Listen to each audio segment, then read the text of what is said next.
Mon nom est Elisabeth Ramos. J'ai 42 ans et je vis à Curitiba, au Brésil. Pendant 15 ans, j'ai été l'épouse d'un pasteur adventiste. Je croyais que notre mariage était béni, que notre foyer était un reflet du ciel et que notre amour était un exemple pour l'Église. On nous admirait, on disait que nous formions le couple parfait. Et pendant longtemps, j'y ai cru aussi. Mais ce que personne ne savait, c'est que derrière les prières, les sourires et les sermons inspirants, se cachait un secret qui allait changer toute ma perception de la foi, de l'amour et de la vérité. Je croyais que notre maison était le reflet du paradis, jusqu'au jour où j'ai découvert ce qui se cachait réellement derrière la chair. Avant de continuer, j'aimerais savoir, de quelle ville et de quel pays m'observez-vous? Connaissez-vous quelqu'un dans l'Église adventiste? Laissez votre like si vous croyez que chaque vérité doit être dite, et s'abonner pour entendre davantage d'histoires réelles de foi, de douleur et de libération que personne n'a le courage de révéler. Je suis né dans un foyer simple, baigné de traditions religieuses et d'une foi qui, bien que sincère, cherchait toujours plus de réponses qu'elle n'en trouvait. Depuis toute petite, j'éprouvais une intense curiosité pour Dieu. Je voulais comprendre ce qu'il attendait de moi, ce que signifiait vivre dans la sainteté, et pourquoi certaines personnes semblaient ressentir une paix que je ne connaissais pas encore. C'est au cours de cette quête que j'ai découvert l'Église adventiste. Je n'avais que 17 ans lorsqu'un ami m'a invité à un culte. Je me souviens de chaque détail, l'environnement propre, la gentillesse des gens, les chants harmonieux, l'étude biblique approfondie. C'était comme un refuge au milieu d'un monde confus. Ce qui m'a le plus captivé, c'était la discipline, la clarté des doctrines et l'importance d'un mode de vie saint et consacré à Dieu. Les messages sur le sabbat, le retour du Christ et l'importance de l'obéissance m'ont donné le sentiment d'appartenir à quelque chose de plus grand, comme si j'avais enfin trouvé la vérité que je cherchais depuis l'enfance. La communauté m'a accueilli comme une fille, et j'ai rapidement été impliqué dans toutes les activités. Études, groupes de jeunes, visites missionnaires, tout semblait pur et parfait. C'est dans cet environnement que j'ai rencontré Daniel, un jeune pasteur fraîchement diplômé, charismatique, éloquent et profondément admiré de tous. Lorsqu'il prêchait, le silence régnait dans l'église. Lorsqu'il souriait, impossible de ne pas se sentir inspiré. Il parlait d'amour, de foi et de sacrifice avec une conviction qui touchait l'âme. Je le voyais comme un exemple d'homme de Dieu, quelqu'un qui vivait ce qu'il prêchait. Petit à petit, notre amitié s'est développée, et entre les études bibliques et les longues conversations après les services, quelque chose a fleuri en moi. C'était de l'amour, mais un amour qui semblait spirituel, presque sacré. Nous nous sommes mariés 1 an plus tard, avec la bénédiction de l'Église. Je me sentais la femme la plus heureuse et la plus privilégiée du monde. Il n'était pas seulement l'amour de ma vie, c'était aussi un serviteur de Dieu. On disait de nous un couple exemplaire, et je les croyais. Les premières années de notre mariage furent jalonnées de rêves et de promesses. Il était attentionné, dévoué à son ministère, et disait toujours qu'ensemble, nous ferions une différence dans le royaume de Dieu. Je l'accompagnais partout, ses sermons, ses voyages missionnaires, ses visites aux familles dans le besoin. Être épouse de pasteur était, pour moi, un prolongement de ma foi. Le dimanche, pendant qu'il préparait ses sermons, j'organisais des études bibliques pour les femmes et je m'occupais des membres les plus âgés de la congrégation. Il y avait un sentiment constant de but à atteindre. Quand on me demandait ce que je faisais, je répondais fièrement « Je sers Dieu » aux côtés de mon mari. Et pendant longtemps, cette phrase a résumé mon identité. Je croyais que le mariage était une mission divine et que chaque sacrifice, la fatigue, les critiques, le peu de temps passé ensemble, était une offrande à Dieu. Daniel était aimé de tous. Les jeunes l'admiraient, les anciens le respectaient, et les femmes le voyaient comme un exemple de leadership spirituel. Il y avait quelque chose de magnétique dans sa présence. Je le percevais, mais je ne m'en doutais pas. Au contraire, je me sentais bénie d'avoir été choisie par un homme aussi pieux. Je me souviens qu'un jour, lors d'une retraite spirituelle, il a dit du haut de la chaire « Ma femme est le plus beau cadeau que Dieu m'ait fait ». L'assemblée a applaudi et j'ai pleuré d'émotion. Mais ce que je ne réalisais pas, c'est que, derrière tout ce génie, il y avait une ombre que je ne pouvais pas encore voir. À l'époque, je croyais que tout était parfait parce que je le voulais. L'Église nous plaçait sur un piédestal, et j'ai appris à croire en ce rôle. Si quelque chose me faisait mal, je priais.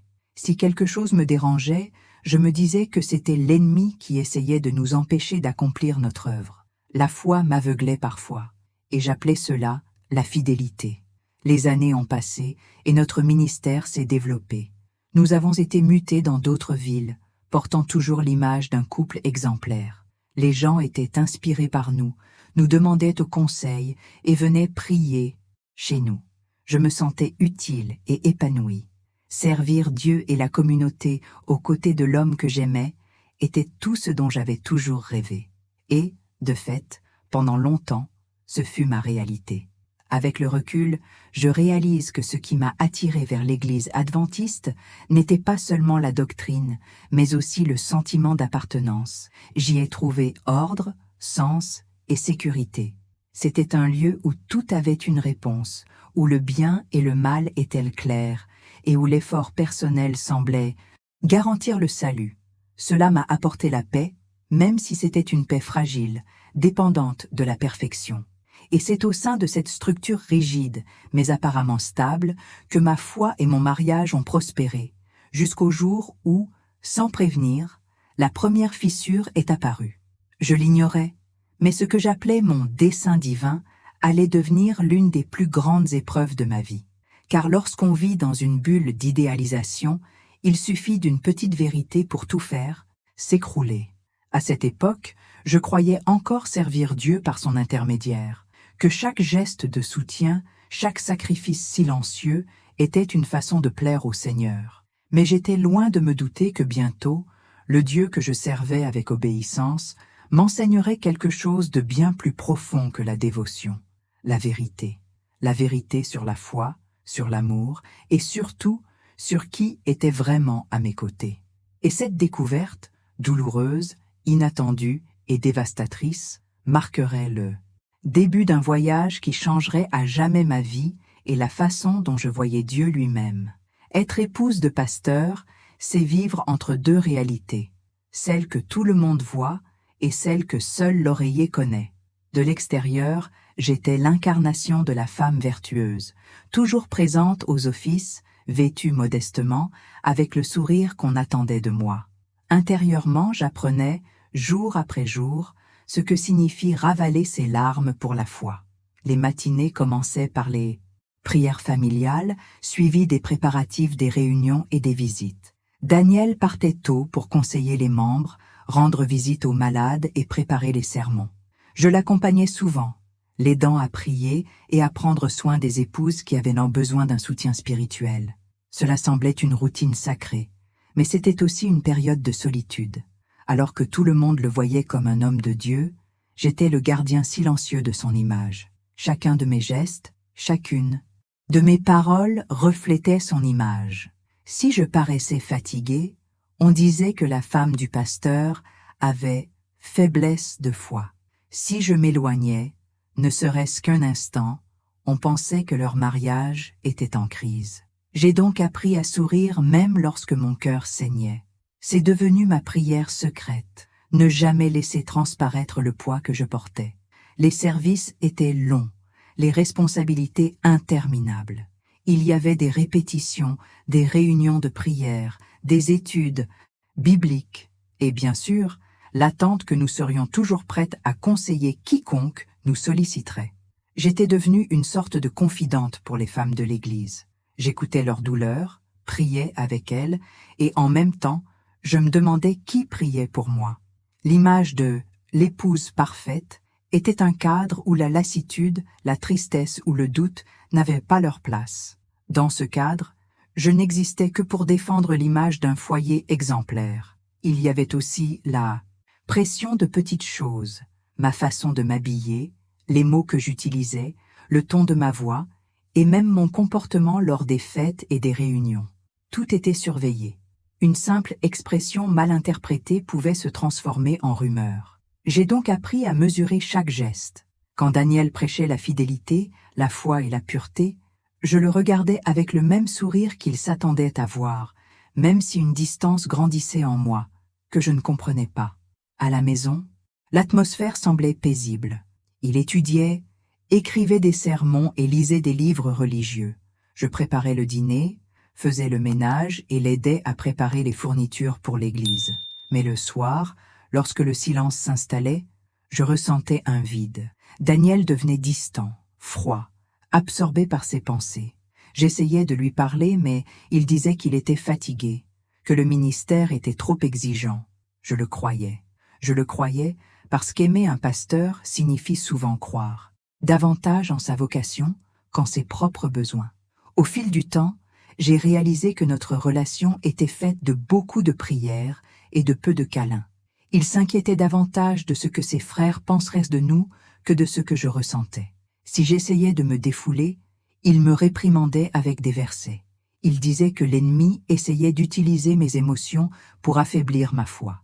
Et donc, petit à petit, j'ai appris à me taire. La foi est devenue un bouclier contre ma propre douleur.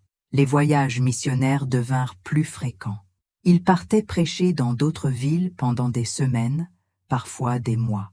J'étais responsable de tout, la maison, le ministère local, l'accompagnement, et pourtant je devais paraître reconnaissante. Quand on me demandait s'il me manquait, je répondais « L'œuvre de Dieu passe avant tout ». Et intérieurement, chaque réponse me brisait un peu plus le cœur. Au déjeuner du dimanche, la table toujours pleine de frères et sœurs, je souriais, servais et priais. Nous formions une famille parfaite, et c'était peut-être là la plus grande ironie. Tout le monde nous voyait comme une source d'inspiration, mais personne n'imaginait qu'une fois les portes fermées, le silence entre nous était plus pesant que n'importe quel sermon. Je ne savais plus si j'étais une épouse ou si j'incarnais un rôle écrit par d'autres. Malgré tout, il y avait de la fierté. Fierté de participer à quelque chose de grand, d'être respecté, de voir des gens transformés par les paroles de mon mari. Je m'accrochais à cela comme quelqu'un qui s'accroche à une planche au milieu de l'océan. Je me disais que l'amour était fait de sacrifices, et que mon sacrifice était d'endurer la solitude. Dieu voit ce que personne d'autre ne voit, répétais-je dans la prière, essayant de croire que ce vide avait un sens. Au fil du temps, mon corps a commencé à ressentir le poids de mon âme. Insomnie, crise d'angoisse, douleur inexpliquée. Je disais que c'était la fatigue du ministère, mais au fond, je savais que c'était mon âme qui criait à l'aide. Malgré tout, j'ai persévéré, car abandonner, pour moi, aurait été déshonorer son appel et le mien. Pendant des années, j'ai vécu dans cet équilibre fragile entre foi et épuisement, entre la sainteté qu'ils attendaient et la femme que j'étais vraiment. En moi, il y avait de l'amour, mais aussi de la peur de l'échec, de la déception, de découvrir que ce mariage tant admiré était, en réalité, une étape où la vérité n'avait pas sa place. Mais je croyais toujours, je croyais en Dieu, je croyais en Daniel, je croyais que l'amour pouvait tout guérir. Ce que j'ignorais, c'est que bientôt, l'autel même où il prêchait la vérité serait le lieu où ma foi serait mise à l'épreuve. Et ce que je verrais ensuite m'apprendrait que parfois, la plus grande tromperie ne se trouve pas à l'extérieur de l'Église, mais dans un cœur qui aime tant qu'il ne peut voir. Pourquoi être la femme d'un pasteur, c'est sourire même quand ton cœur saigne, c'est porter le poids de la sainteté d'autrui, porter le poids du silence sur ses épaules. Et c'est dans ce silence que j'ai vécu des années, jusqu'au jour où Dieu lui-même a décidé de me montrer que la vraie foi ne se construit pas sur les apparences, mais sur le courage d'affronter la vérité, même lorsqu'elle détruit tout ce qui semblait parfait. Au fil du temps, la sainteté a cessé d'être une vocation pour devenir un fardeau. Au sein de l'Église, chaque geste était évalué, chaque mot mesuré, chaque silence interprété. Je n'étais plus une femme avec des émotions, j'étais la femme du pasteur, celle qui devait refléter la pureté, le calme et l'obéissance que nous prêchions. Dans ce rôle, j'ai appris à sourire même lorsque mon âme criait. La peur de faire une erreur m'accompagnait à chaque étape du chemin. Je craignais de ternir la réputation de mon mari, de faire honte à l'Église, de décevoir Dieu. Tout ce que je faisais, même mes pensées les plus intimes, semblaient constamment scrutées, comme si le ciel m'observait en permanence, guettant le moindre faux pas pour me juger. La spiritualité qui m'avait libérée est devenue une prison. La prière a cessé d'être un dialogue pour devenir une obligation. Lire la Bible était un devoir, non plus une nourriture. Je suivais un programme de dévotion parfait, mais intérieurement, je sentais qu'il me manquait quelque chose. J'ai commencé à comprendre que la foi qu'on m'avait enseignée était davantage affaire d'apparence que de vérité. Plus je recherchais la présence de Dieu, plus il me semblait distant. Tout était une question de comportement. Les vêtements appropriés, le ton juste, le sourire approprié. Je cherchais toujours à être suffisamment digne pour mériter l'amour de Dieu et le respect de la congrégation. Ce qui me pesait le plus, c'était la peur du regard des autres. Je savais que si jamais quelque chose n'allait pas à la maison, personne n'en accuserait le pasteur. La faute en retomberait toujours sur moi. Une femme est le miroir du foyer, disait-on. Et je me suis retrouvée à essayer de préserver l'éclat d'un miroir qui commençait déjà à se fissurer. Je dormais peu, priais beaucoup et vivais le cœur lourd, comme si je devais prouver chaque jour que je méritais le rôle qui m'était confié. La sainteté devenait un spectacle, et moi, l'actrice principale, sans droit à l'erreur ni à la fatigue. C'est dans ce contexte que j'ai commencé à remarquer de petites incohérences, des choses subtiles, presque invisibles aux yeux des étrangers. Daniel, l'homme qui prônait la pureté et la transparence, changeait parfois de sujet lorsque je lui posais des questions simples sur ses voyages. Il disait que c'était par prudence, que tout n'avait pas besoin d'être dit. Je le voyais conseiller des femmes en privé, justifiant de longues rencontres par l'argument du soutien spirituel. J'avais confiance, je voulais faire confiance, mais quelque chose en moi commençait à palpiter, un sentiment inconfortable, qu'il y avait plus de silence que de vérité entre nous. Dans ses sermons, il parlait d'humilité, mais à la maison, il affichait un orgueil qui m'effrayait.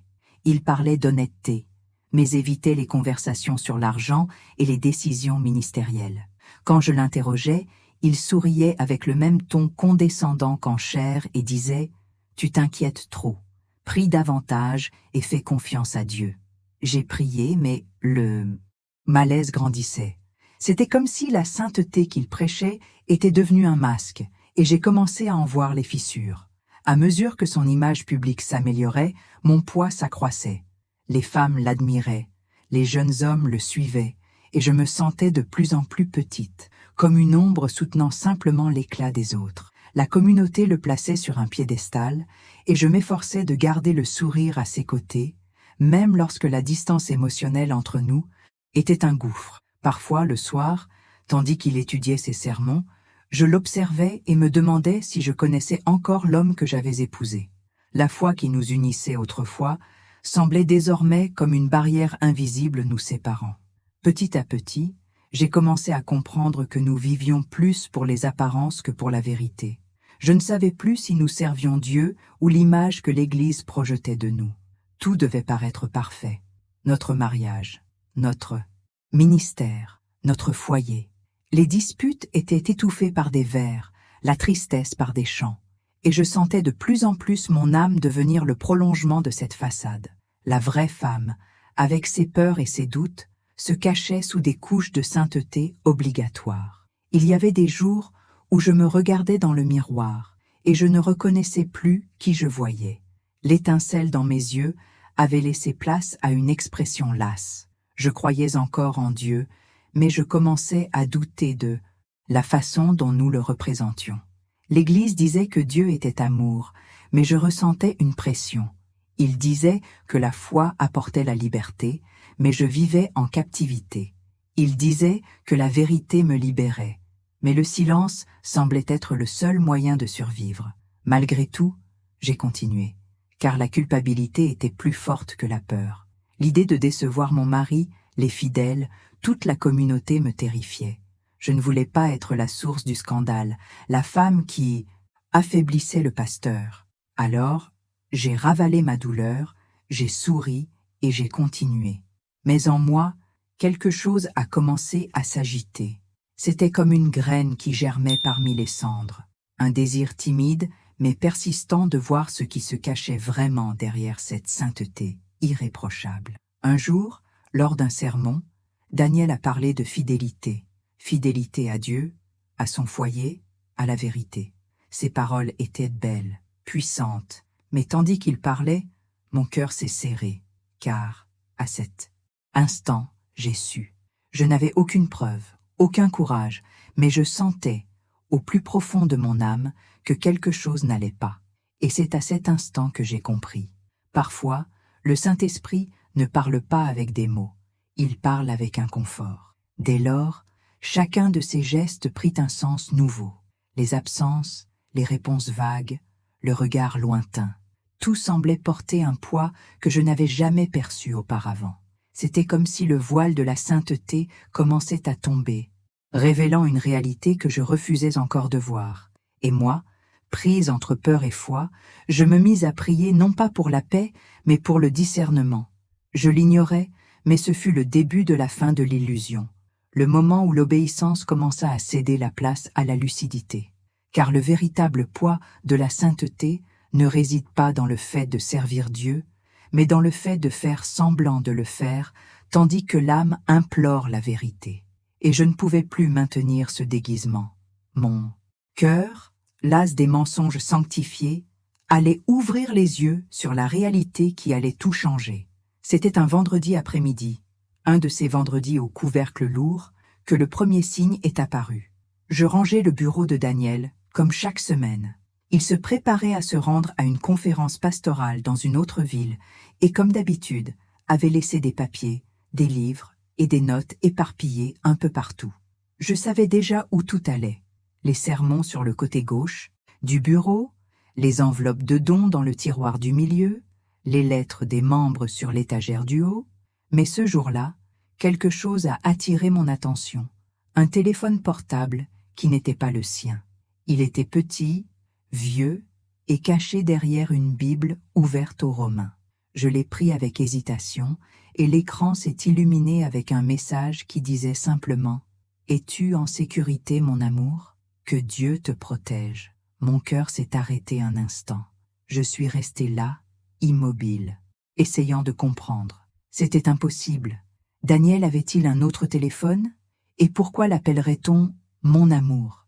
J'ai fermé le téléphone et l'ai reposé exactement là où il était. Mes mains tremblaient, mon corps était figé. Ma première pensée fut « on ne peut plus innocente, ce doit être une erreur, un mauvais numéro ». La seconde, la plus douloureuse, serait-ce.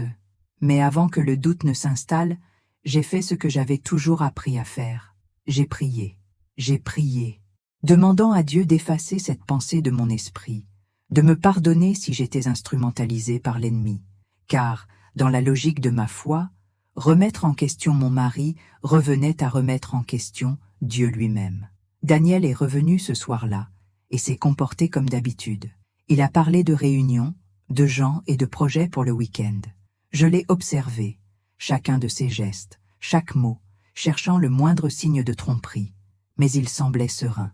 Je me suis endormi le cœur, lourd, me disant que ce n'était qu'une tentation, un piège spirituel. Le diable veut détruire notre famille, me répétais-je mentalement, comme pour me convaincre par la force. Les jours suivants, j'ai essayé d'oublier.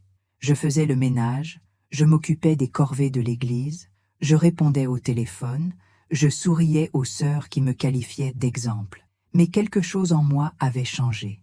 La confiance, autrefois automatique, s'était transformée en vigilance. Je n'écoutais plus ces paroles de la même manière. Chaque compliment me semblait répété. Chaque absence semblait cacher quelque chose. Et pire encore, j'ai commencé à remarquer des détails qui étaient de passés inaperçus auparavant. Les déplacements se sont multipliés. Les appels sont devenus plus courts. Il passait des heures enfermé dans son bureau, et quand j'arrivais, il fermait rapidement son ordinateur portable. Il disait qu'il s'agissait d'affaires ministérielles confidentielles, ce que je ne comprendrais pas. Je sais si le croyais, ou du moins j'essayais, mais un malaise constant flottait dans l'air, une tension qui grandissait silencieusement. Un soir, vers 22 heures, il a reçu un appel. Il est sorti répondre au téléphone dans le jardin, ce qu'il ne faisait jamais. Je suis resté là, derrière la fenêtre, à écouter des bribes de conversation. Oui, je vais bien. Du calme, on ne peut pas parler maintenant. Puis un ton bas, presque affectueux, qui m'a fait frissonner. À son retour, il a fait semblant d'être normal, m'a serré dans ses bras et m'a demandé si j'avais déjà prié avant de me coucher. J'ai dit oui, mais intérieurement, je sentais que la prière ne m'apportait plus la paix. Les nuits devenaient longues. Je me tournais et me retournais, essayant de comprendre ce qui se passait. Mon esprit me disait que c'était de la jalousie, une exagération. Mon cœur, en revanche, savait que quelque chose n'allait pas. Je commençais à rêver d'ombres, de voix qui m'appelaient. Je me réveillais en sueur, effrayé, et je m'agenouillais par terre, demandant à Dieu de me protéger du doute. Seigneur, si c'est l'ennemi, délivre-moi, mais si c'est vrai, montre-le-moi. Cette prière devint mon souffle. Un dimanche, après la messe, une religieuse s'est approchée de moi et m'a lancé par inadvertance une phrase qui m'a glacé. Elle m'a dit « Votre mari est tellement béni. La façon dont il prend soin de cette nouvelle venue dans la chorale est magnifique. On dirait presque père et fille. » J'ai souri, avalé ma salive et changé de sujet, mais quelque chose a claqué en moi. Je savais de qui elle parlait. Une jeune femme nommée Rebecca, une nouvelle venue, que Daniel tenait à former personnellement. Jusque-là, j'avais trouvé ce geste noble. Maintenant, tout semblait différent. J'ai essayé de le confronter gentiment. J'ai posé des questions sur Rebecca et il m'a répondu fermement que mes soupçons étaient injustifiés. Il a parlé de maturité spirituelle, affirmant qu'une femme de pasteur ne devrait pas se laisser influencer par les ragots. Et comme toujours, il a cité la Bible pour conclure. L'amour croit tout, endure tout, espère tout. Je suis restée silencieuse. Mais cette fois, le silence m'a fait plus mal que jamais. C'est alors que j'ai réalisé, la voix qui m'avait autrefois guidée pour prier me demandait maintenant d'ouvrir les yeux. C'était comme si Dieu lui-même me poussait à voir ce que je ne voulais pas voir. Je ne me sentais plus coupable de douter. J'avais peur d'avoir été aveugle si longtemps. Chaque jour, une nouvelle fissure apparaissait dans l'image parfaite que j'avais contribué à construire. Ses sermons sur la fidélité commençaient à sonner creux. Lorsqu'il parlait de repentance, je voyais dans ses yeux une ombre que je n'avais pas remarquée auparavant. J'ai commencé à remarquer de petits écarts, des retards aux réunions, des excuses qui ne tenaient pas la route, des messages effacés sur mon téléphone principal. Et le plus effrayant, c'était de réaliser à quel point j'avais pris l'habitude de tout justifier par la foi. Les sœurs me félicitaient pour ma sérénité, inconsciente du trouble qui me consumait intérieurement. Moi qui avais si souvent conseillé aux femmes de prier et de faire confiance, je me surprenais maintenant à me répéter ces mots, essayant d'y croire. Mais il y avait quelque chose de différent dans ma prière. Elle ne demandait plus à Dieu de nous restaurer, mais de me révéler la vérité, quelle qu'elle soit. C'est durant cette période que j'ai commencé à changer. Ma foi, autrefois calme et soumise, s'est mêlée de peur. Je ne savais plus si ce que je ressentais relevait du discernement spirituel ou du désespoir humain. Parfois, je pensais que c'était Dieu qui m'ouvrait les yeux. D'autres fois, je craignais que ce soit l'ennemi qui me trompait. J'avançais entre deux mondes, celui de la croyance et celui du doute, et chaque pas me semblait un champ de mine. Mais quelque chose en moi était déjà décidé, même si je l'ignorais encore. La vérité éclaterait, que je le veuille ou non. Car il y a des secrets que le temps protège, mais Dieu ne permet pas qu'ils restent cachés éternellement. Et, sans m'en rendre compte, j'allais découvrir qu'une fois qu'une femme commence à voir, rien ne peut la rendre à nouveau aveugle. C'était un samedi soir pluvieux, et Daniel était sorti conseiller un frère en difficulté. comme il le disait toujours. J'étais habituée à ces absences soudaines, mais quelque chose cette nuit-là m'a perturbée. Un étrange silence régnait dans la maison, comme si quelque chose allait se produire. J'ai pris la Bible sur la table du salon et j'ai commencé à prier, demandant la paix, mais la prière ne venait pas. Mon esprit était envahi de pensées que j'essayais de chasser, et pour la première fois, au lieu de demander à Dieu de m'apaiser, je lui ai demandé de me montrer la vérité. Vers 10 heures, son téléphone s'est mis à vibrer. C'était une notification de son application de messagerie, et la curiosité, mêlée à une profonde peur, m'a poussé à le décrocher. J'avais les mains moites. Une conversation était épinglée en haut, intitulée « Sœur Rebecca ». Je l'ai ouvert. Les messages commençaient par des conseils spirituels, des phrases comme « Dieu a un but pour ta vie », mais le ton a vite changé. Les mots sont devenus personnels, intimes, pleins d'affection et de promesses. « J'ai pensé à toi tout le temps », a dit l'un. « Je ne peux plus cacher ce que je ressens », a ajouté un autre. Le sol semblait disparaître sous mes pieds. J'ai continué à lire, le cœur battant comme s'il voulait s'échapper de ma poitrine. Il y avait des photos, pas indécentes, mais trop intimes pour un disciple spirituel. Elle souriait. Il répondait par des compliments, des versets bibliques utilisés comme couverture pour un amour interdit. Mon corps tout entier tremblait et l'espace d'un instant, j'ai souhaité n'avoir rien vu. Mais ce qui était devant mes yeux était trop clair pour être nié. Quand il est arrivé, vers minuit, j'étais encore assise dans le salon, mon téléphone à la main, les larmes aux yeux. Il est entré en souriant, m'a salué naturellement et m'a demandé si j'étais restée éveillée à l'attendre. Je l'ai simplement regardé, et dans son regard, il y avait plus de questions que de mots ne pouvaient contenir. Il l'a remarqué, a essayé de prendre le téléphone, mais je l'ai tenu fermement. « Pourquoi t'appelle-t-elle mon amour ?» ai-je demandé.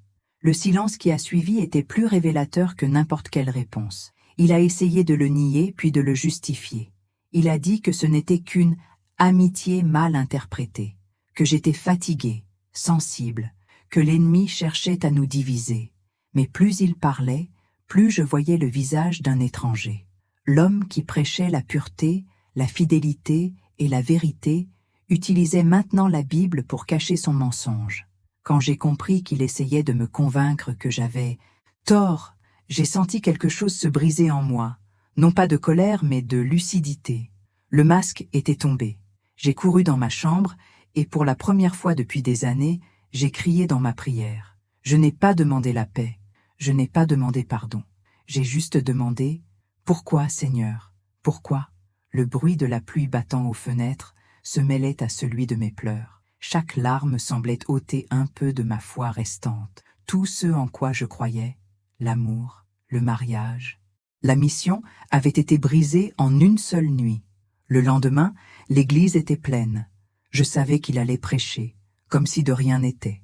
J'étais assis au dernier rang, invisible parmi l'assemblée. Il monta en chair, ouvrit la Bible et commença à parler de repentance et de lumière. Sa voix était la même, ferme, inspirante, mais maintenant je l'entendais avec des oreilles différentes. Chaque mot me blessait, chaque verset me semblait une blessure qui s'ouvrait. Et c'est là, assis sur ce banc, que j'ai compris toute l'étendue du mensonge. J'ai découvert que la voix qui prêchait la lumière vivait dans l'ombre. Tandis qu'il parlait de l'importance de vivre une vie sainte, je l'ai vu regarder vers le fond de l'église, comme s'il savait que j'étais là. Les gens pleuraient, touchés par le message.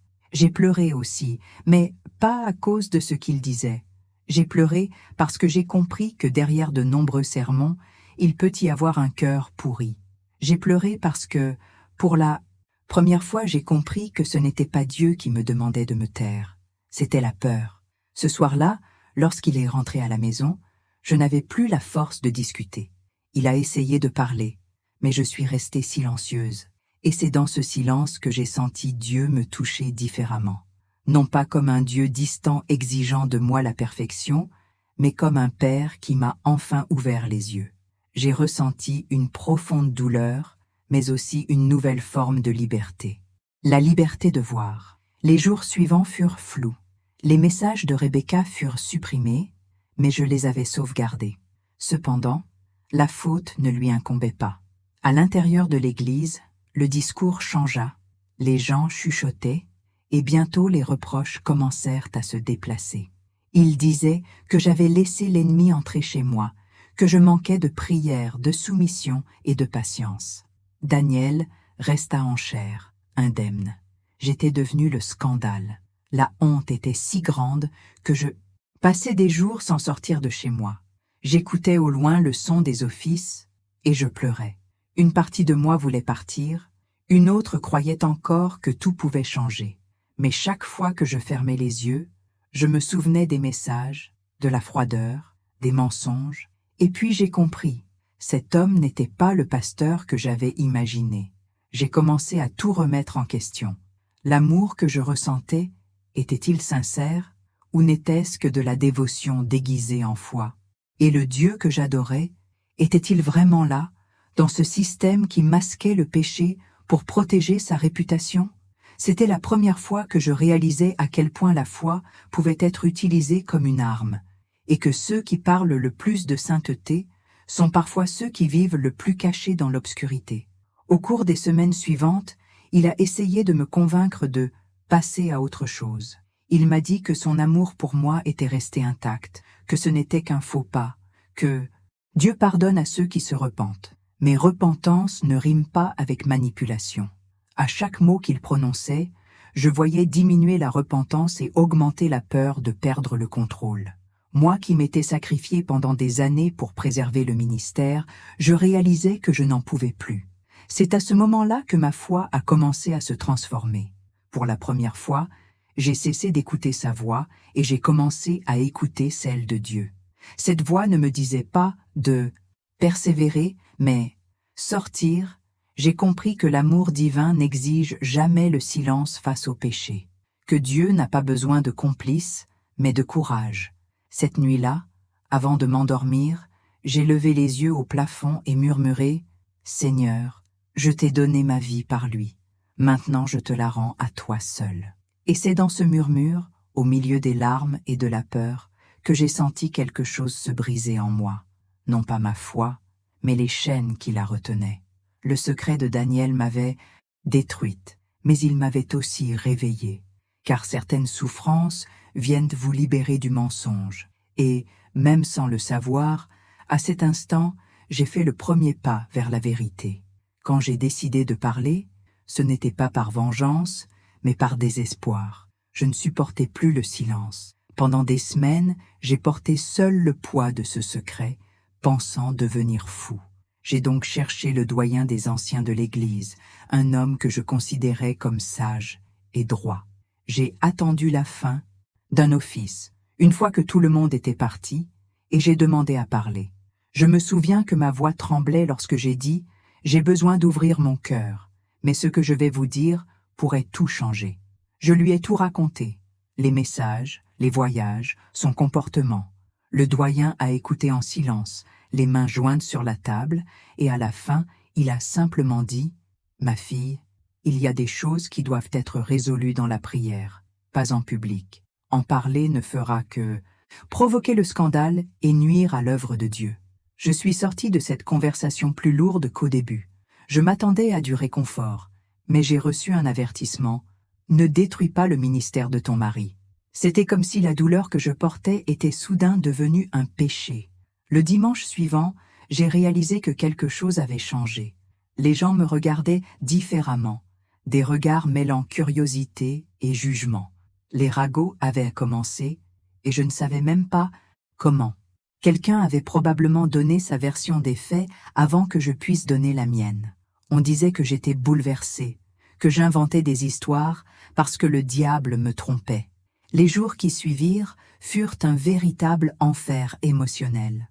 Les sœurs qui m'avaient autrefois accueilli avec enthousiasme m'évitaient désormais. D'autres chuchotaient dans les couloirs. Celles qui m'avaient confié leurs problèmes détournaient maintenant le regard, comme si j'étais contagieuse. Moi, qui avais servi tant d'entre elles, je devins le sujet de conversation des réunions secrètes. Daniel continua de prêcher, d'un ton plus ardent, parlant des femmes qui se laissent manipuler par l'ennemi pour détruire les serviteurs de Dieu. Et chacune de ces paroles était comme une lame plantée en moi. J'ai de nouveau contacté les responsables, mais cette fois, le pasteur régional m'a convoqué pour une conversation. Il a commencé d'une voix douce, presque paternelle. « Ma fille, nous traversons tous des épreuves. Ton rôle est de pardonner et de protéger ton foyer.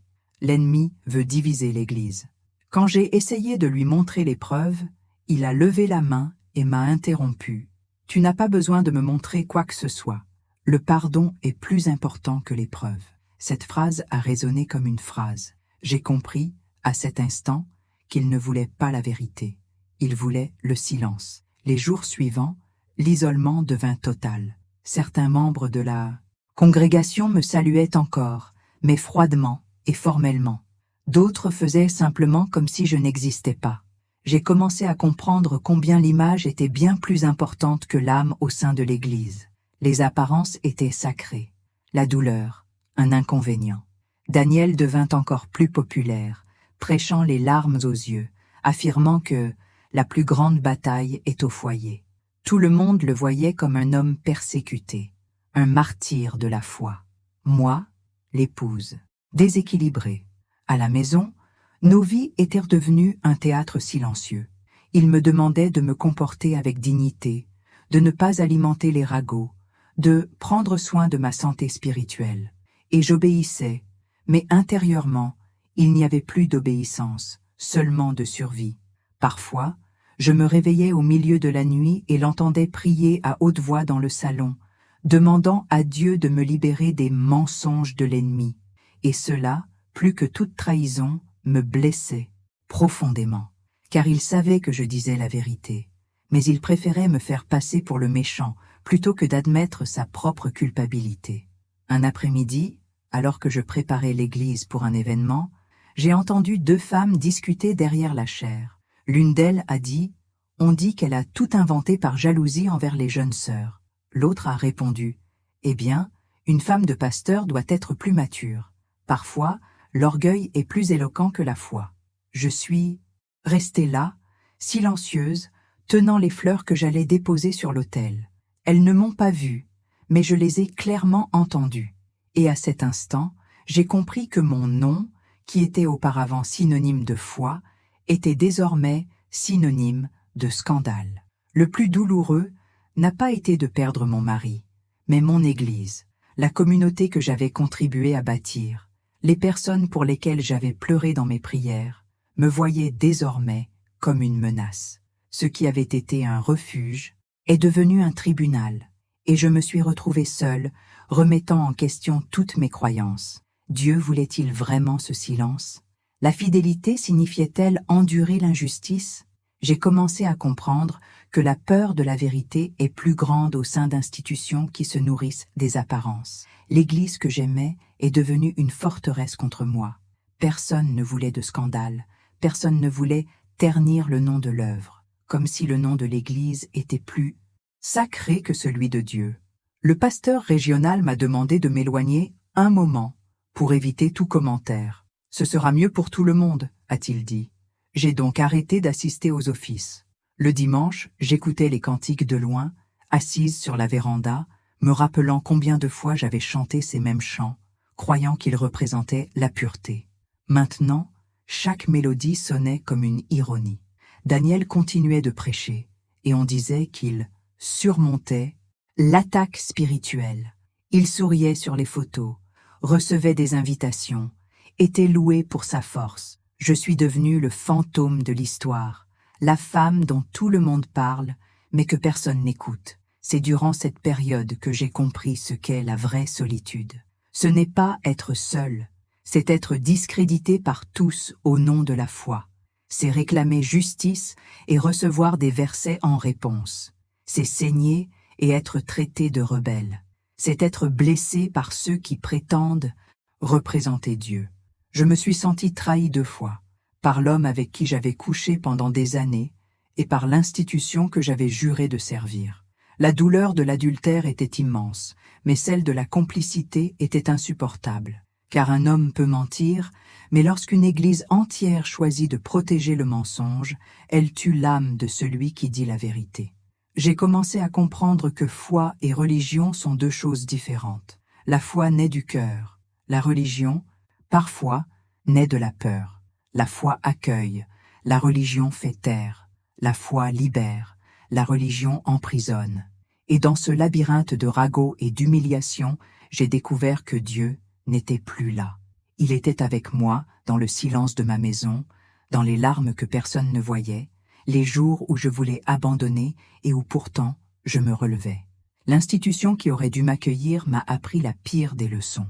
Entre les murs de l'église, la vérité a un prix, et je l'ai payé cher. Il fut un temps où je croyais que rien ne pouvait me séparer de Dieu. Je le disais avec conviction, presque avec fierté. Mais lorsque tout s'est effondré, mon mariage, ma réputation, ma foi, j'ai réalisé que la distance entre le paradis et l'enfer peut tenir dans une seule âme. Les jours ont commencé à s'éterniser comme une punition. Je me suis réveillé impuissant, désorienté. Les prières, autrefois si présentes, avaient disparu. Le silence de Dieu était assourdissant, et le poids de la honte m'empêchait même de sortir de chez moi. Je ne voulais voir personne. J'évitais le miroir, car le visage qui me regardait n'était plus le mien.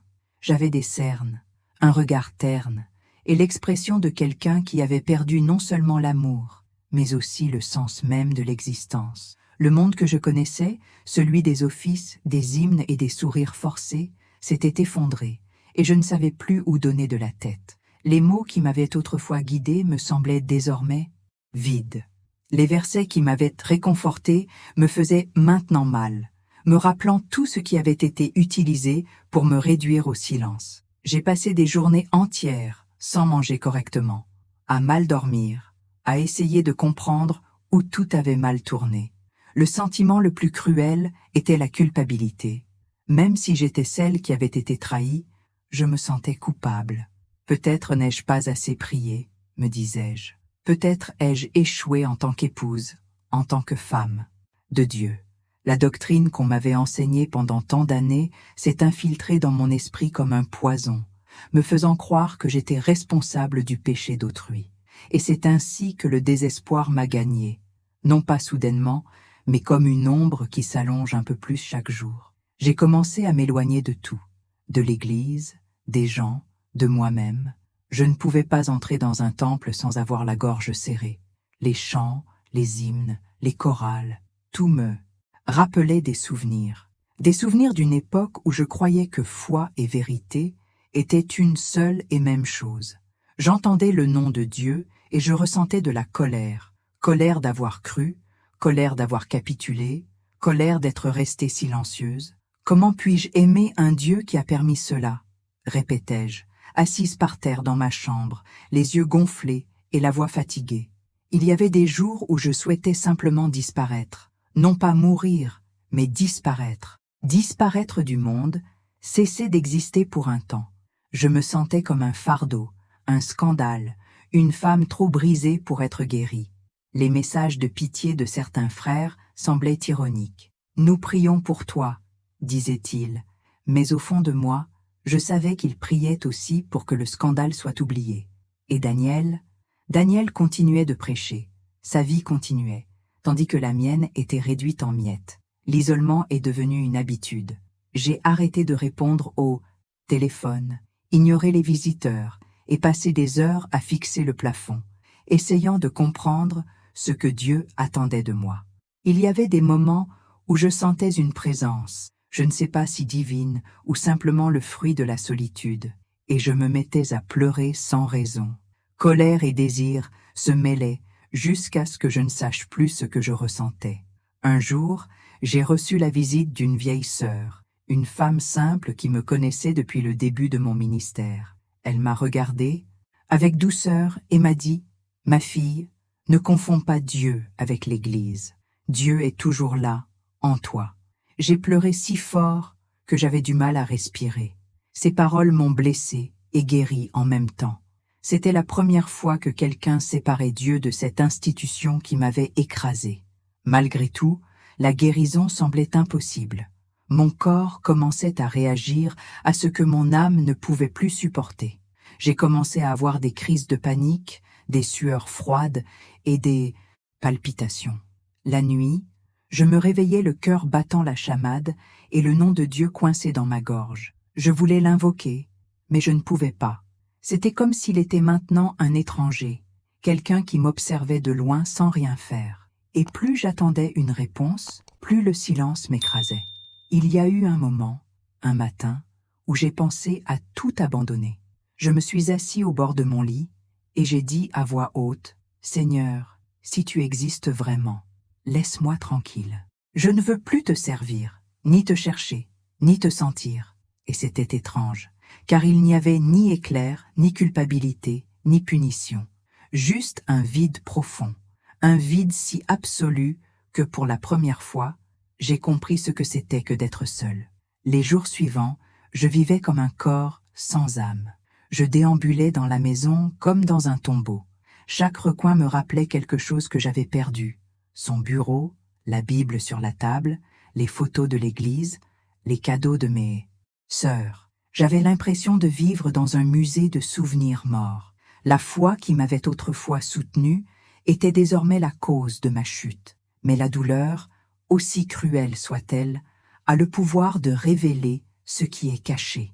Et c'est au plus profond de ce désespoir que quelque chose a commencé à s'éveiller en moi, infime, presque imperceptible, mais réel. C'était comme une étincelle dans le désert. Une voix douce, différente de celle qui me condamnait, s'est mise à murmurer « Tu es toujours en vie ». Au début, je l'ai ignoré, puis j'ai commencé à y prêter attention. C'était comme si Dieu m'appelait silencieusement, non pas au temple, mais à mon être intérieur. Je ne croyais plus en lui comme autrefois, mais lui semblait croire en moi. Cette prise de conscience m'a surpris. Pourquoi me veut-il encore, après tout ça, me suis-je demandé. Et sans m'en rendre compte, j'ai recommencé à lui parler. Non pas avec des prières répétées, mais avec des mots crus. Si tu es encore là, ne me laisse pas mourir intérieurement. Les larmes revinrent, mais cette fois, elles n'étaient pas de désespoir. Elles étaient de soulagement. Je n'étais ni guérie, ni forte, mais il y avait une lueur d'espoir. Quelque chose qui me disait que le Dieu que j'avais quitté n'était pas celui qu'on m'avait enseigné. C'était un Dieu qui n'exigeait pas la perfection, seulement la sincérité. Et c'est à ce moment-là que j'ai compris quelque chose qui allait tout changer. L'effondrement n'en signifiait pas la fin de ma foi, mais la fin de mon illusion. Cette douleur m'a dépouillé des mensonges, des masques, de la religiosité. Le Dieu que je cherchais à l'autel était désormais présent dans ma propre souffrance. J'étais encore en ruine, mais au milieu des décombres, une voix insistait. « Lève-toi, je suis toujours là. » Et pour la première fois depuis longtemps, j'y ai cru. Le temps s'écoulait lentement, comme si chaque jour pesait 2 fois plus lourd. Il y eut des mois de silence, de lutte intérieure, à essayer de comprendre où était Dieu quand tout s'écroulait. Mais le désert, aussi aride qu'il puisse paraître, a une raison d'être. Il nous force à cheminer de l'intérieur vers l'extérieur. Au début, je ne faisais que survivre. La foi n'était plus qu'un lointain souvenir, et ma relation avec Dieu était une blessure ouverte. Je me disais que je ne voulais plus le connaître, mais au fond, c'était lui qui me manquait le plus. Petit à petit, j'ai commencé à sortir de chez moi pour marcher. C'était de courtes promenades dans les rues du quartier, mais chaque pas me redonnait le souffle. Un matin, je me suis arrêtée sur un banc et, sans m'y attendre, je me suis mise à pleurer. C'était un autre genre de pleurs, ni de colère, ni de désespoir. C'était comme si quelque chose en moi était lavé, là, seul, sans Bible, sans cantique, sans rituel. J'ai simplement dit, « Seigneur, si tu es encore là, je n'ai plus rien à te donner, seulement ma douleur. » Et à cet instant, pour la première fois depuis longtemps, j'ai ressenti la paix. Une paix qui ne venait pas des réponses, mais de la présence. J'ai recommencé à prier, mais pas comme avant, plus avec des mots appris par cœur ni des formules religieuses. Je lui parlais comme on parle à un ami, à travers les larmes, les pauses et les silences. j'ai découvert que Dieu ne s'offense pas de nos doutes, il s'en approche. Parfois, je prenais simplement une grande inspiration et disais « j'essaie ». Et c'était comme s'il répondait « je sais ». Au fil du temps, j'ai rouvert la Bible, mais cette fois sans le bruit des anciens sermons qui résonnaient dans mon esprit. J'ai lu chaque verset comme si c'était la première fois. Je suis tombée sur des textes qui m'avaient auparavant effrayée et j'ai réalisé qu'ils parlaient en réalité de miséricorde. J'ai découvert un Dieu humain, qui pleurait, qui pardonnait, qui prenait soin des blessés. J'ai compris que Jésus n'avait pas bâti de temple, mais des rencontres. Et c'est alors que j'ai compris, j'ai découvert que Dieu ne vit pas dans les temples, mais dans le cœur de ceux qui le cherchent sincèrement. Cette révélation a tout changé. Le poids de ma culpabilité a commencé à s'alléger et, pour la première fois, je n'ai pas prié pour mériter l'amour de Dieu, mais parce que je me sentais déjà aimée. C'était comme réapprendre à respirer après des années d'étouffement. J'ai commencé à me lever tôt, à préparer du café et à lui parler au lever du soleil. L'Ajay, présence de Dieu, était dans la vapeur du café, dans le chant des oiseaux, dans la brise qui entrait par la fenêtre. Et plus ces moments étaient simples, plus ils devenaient profonds. J'ai aussi commencé à me faire de nouveaux amis, des gens extérieurs à l'église, des gens ordinaires qui parlaient non pas avec des versets, mais avec empathie. Une voisine, Donna Marta, était de celles-là. Elle m'invitait à prendre le thé et me disait toujours « Ma fille, Dieu ne vit pas seulement là où il y a des bancs en bois.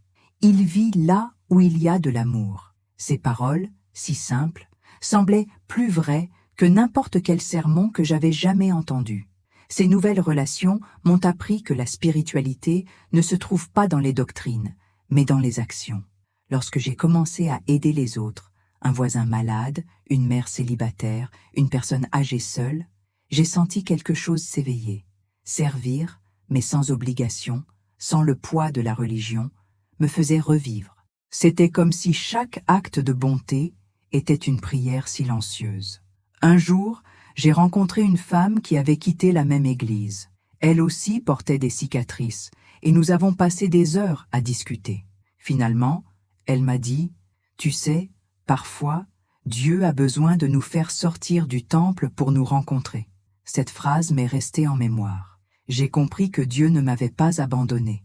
Il m'a simplement emmené sur un autre chemin pour m'apprendre ce qu'est le véritable amour. J'ai recommencé à chanter, mais seule, à la maison. Chanter me faisait du bien, même si ma voix tremblait. Je chantais les mêmes chants qu'autrefois à l'église, mais avec un sens différent. Ce n'étaient plus des hymnes de perfection, mais de gratitude. Je ne chantais pas pour être entendue, mais pour me rappeler qu'il y avait encore de la vie en moi. Avec le temps, j'ai appris à regarder le passé sans ressentiment. Daniel était encore un souvenir douloureux, mais il n'était plus une plaie ouverte. J'ai compris que pardonner ne signifie pas approuver ce qui nous a été fait, mais libérer notre cœur du poids de ceux qui nous ont blessés. Le pardon est arrivé comme l'aube, lentement, sans hâte, illuminant progressivement ce qui n'était qu'une ombre. Aujourd'hui, quand on me demande si je crois encore en Dieu, je souris. Je réponds que je crois plus que jamais, mais pas au Dieu qu'on m'a appris à craindre. Je crois au Dieu qui m'a attendu patiemment en silence, qui m'a laissé tomber pour m'apprendre à me relever. Je crois au Dieu qui ne s'offense pas des larmes, qui comprend nos cris et qui, parfois, répond simplement par sa présence. J'ai appris que la foi ne consiste pas à fermer les yeux sur la douleur, mais à les ouvrir, même quand tout semble sombre. J'ai appris que Dieu n'a pas besoin d'intermédiaires, de titres ou de position pour parler. Il parle profondément, dans les petites choses, chez des personnes inattendues. J'ai appris que c'est quand on perd tout que l'on découvre ce qui compte vraiment. Et ce qui compte est simple, l'amour, la vérité et la liberté. Car l'amour de Dieu est le seul qui n'exige pas la perfection. La vérité est le seul chemin immuable, et la liberté est le plus beau cadeau qu'il puisse nous faire. Aujourd'hui, quand je prie, je dis simplement « Merci de ne pas m'avoir abandonné ». Et je sens, au plus profond de mon âme, qu'il répond Je ne suis jamais parti. Cette certitude est ce qui me soutient. Je n'ai plus besoin de chair, de titres, ni d'applaudissements. Tout ce dont j'ai besoin, c'est de ce lien silencieux qu'aucun scandale, aucune douleur, aucune institution n'a pu détruire. C'est dans le désert que j'ai trouvé l'oasis. C'est dans ma chute que j'ai découvert la grâce. C'est dans l'abandon que j'ai appris ce qu'est l'amour. Et maintenant je sais, Dieu n'habite ni dans des temples, ni sur des estrades, ni dans des images de sainteté. Il vit en ceux qui le cherchent sincèrement, même lorsque cette personne vient à lui en morceaux. Si vous êtes arrivé jusqu'ici et avez écouté mon histoire en entier, sachez qu'elle ne concerne pas que moi, mais tous ceux qui ont aimé sincèrement, servi de tout leur cœur et qui ont fini par être blessés là où ils s'y attendaient le moins. Peut-être, pendant que je parlais, quelque chose en vous a-t-il aussi blessé. Peut-être vous êtes-vous souvenu d'une déception, d'un abus spirituel, d'un silence imposé au nom de la foi. Et si c'est le cas, écoutez attentivement. Vous n'avez pas besoin d'avoir peur de rechercher la vérité, même si cela fait mal. Pendant longtemps, j'ai vécu en croyant qu'obéissance aveugle était synonyme de fidélité. Je croyais que le silence était vertu, que le pardon était oubli, que le questionnement était rébellion. Et c'est cet aveuglement déguisé en foi qui a failli me détruire. Aujourd'hui, je comprends que Dieu n'a jamais voulu de serviteurs effrayés. Il veut des enfants conscients. Il ne veut pas d'une foi qui emprisonne, mais d'une foi qui libère. Et la liberté n'apparaît que lorsque nous avons le courage d'affronter la vérité, même si elle nous déchire. Oui, la vérité fait mal. Elle fait mal parce qu'elle arrache les masques, démolit les idoles et révèle ce qui était caché en nous. Mais c'est cette douleur qui guérit. Elle purifie, renouvelle et fait fleurir quelque chose de pur, là où auparavant il n'y avait que la peur. Et lorsque la douleur s'apaise, il ne reste que la paix, une paix qui ne dépend ni de la religion, ni des positions, ni de la reconnaissance humaine. C'est la paix de savoir que, malgré tout, Dieu demeure amour. Ma plus grande découverte a été de comprendre que Dieu n'a pas besoin de défenseurs, mais de personnes sincères. J'ai découvert que le mal peut même utiliser son nom pour se cacher, mais qu'il ne peut jamais effacer l'essence de sa personne. Le mal peut se cacher même sur l'autel, mais Dieu continue d'être amour, et l'amour libère toujours. J'ai pardonné. Non, pas parce que j'ai oublié, mais parce que j'ai compris que pardonner ne signifie pas absoudre l'autre, mais se libérer soi-même. J'ai pardonné à l'homme qui m'a blessé, j'ai pardonné à l'Église qui m'a réduite au silence, et petit à petit, je me suis pardonné d'avoir trop cru. Aujourd'hui, je comprends que le pardon est le miracle ultime de l'âme. Il transforme la douleur en apprentissage et les blessures en témoignage. Et c'est peut-être pour cela que je suis ici, pour vous raconter tout cela. Car si ma voix peut atteindre quelqu'un qui vit encore prisonnier, silencieux, effrayé de tout perdre, qu'elle serve de rappel, vous n'êtes pas seul. Le même Dieu qui m'a ressuscité des cendres est là, à vos côtés, attendant simplement que vous cessiez de fuir. Il n'est pas en colère contre vous. Il ne vous a pas abandonné. Il veut simplement que vous sachiez que son amour est plus grand que toute déception qu'un être humain puisse vous causer. Le chemin vers la guérison n'est pas rapide. Il est semé d'embûches, de larmes et de jours où l'on a envie d'abandonner. Mais c'est dans ce processus que la foi devient réelle. Une foi qui ne dépend pas de rituels, de pasteurs ou de doctrines, mais d'une relation directe avec le Créateur. Parler à Dieu maintenant est différent. Je ne le considère plus comme une autorité distante, mais comme un ami qui est resté quand tous les autres sont partis. Et cette amitié est ce qui me fait avancer. Aujourd'hui, avec le recul, je constate que rien n'a été vain. La trahison m'a révélé la valeur de la vérité. Quitter l'Église m'a appris le sens de la présence divine. Le silence de Dieu m'a appris à écouter. Tout ce que j'ai perdu m'a libéré, et il ne me restait que l'essentiel. Un cœur libre et sincère, rempli d'amour pour celui qui ne m'a jamais abandonné. Peut-être êtes-vous encore au cœur de la tempête. Peut-être pleurez-vous encore chaque nuit, essayant de comprendre pourquoi Dieu a permis cela. Mais un jour, lorsque la douleur s'apaisera. Vous réaliserez qu'il ne vous a pas puni, mais protégé. Parfois, Dieu laisse le château s'écrouler parce qu'il sait que vous viviez dans une prison déguisée en palais. Il détruit le faux pour vous donner la vérité. S'il y a une chose que j'ai apprise, c'est que la foi n'est pas une certitude, mais du courage. Le courage de continuer à croire même après avoir été blessé. Le courage d'aimer à nouveau, de servir à nouveau, de revivre. Le courage de lever les yeux vers le ciel et de dire « Je crois encore ». Car c'est ce courage que l'ennemi ne peut effacer. Et c'est ce que je veux laisser dans votre cœur aujourd'hui. N'abandonnez pas Dieu à cause des hommes. N'abandonnez pas votre foi à cause de la religion. Et n'éteignez pas votre lumière simplement parce qu'elle dérange ceux qui vivent dans l'ombre. Continuez à chercher, à demander, à marcher, car Dieu se révèle à ceux qui le cherchent sincèrement. Si cette histoire vous a touché, si à un moment donné vous vous êtes reconnu dans mes mots, laissez un like dans cette vidéo. Ce n'est pas qu'un geste, c'est une façon de dire « Moi aussi, j'ai survécu ». Commentaire, je choisis la vérité. Si vous croyez que Dieu libère ceux qui le cherchent sincèrement. Et abonnez pour entendre davantage d'histoires réelles de foi, de douleur et de délivrance, des histoires de personnes qui, comme moi, ont découvert que l'amour de Dieu est plus fort que n'importe quel mensonge déguisé en sainteté. Et avant de terminer, je voudrais vous laisser une dernière phrase à garder dans votre cœur. Le mal peut se cacher même sur l'autel. Mais Dieu continue d'être amour, et l'amour libère toujours. C'est la vérité qui m'a guéri. Puisse-t-elle vous guérir aussi.